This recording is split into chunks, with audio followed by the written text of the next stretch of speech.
या ठिकाणी आमच्या भगिनी संपदाताई मुंडे यांना भावपूर्ण श्रद्धांजली। या ठिकाणी नीतिमान, विचारवंत आणि कर्तृत्ववानांची फौज जमा झालेली आहे आणि त्यांनी जो विषय घेतलेला आहे तो अतिशय भावनिक आहे। त्या भावनेची कदर आज जरी कमी असलो तरी उद्या निश्चितच जास्त होईल।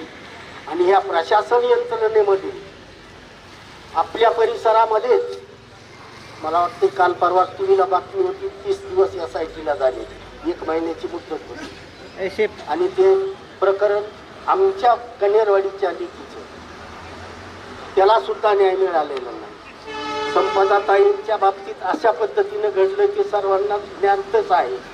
काल परवा गेल्या आठवड्यामध्ये आपल्या गायरान जलालपूर आहे त्या ठिकाणी मोकाट जनावरांनी आणि काही शेतकऱ्यांच्या जनावरांनी शेती सर्व उद्ध्वस्त करून टाकली।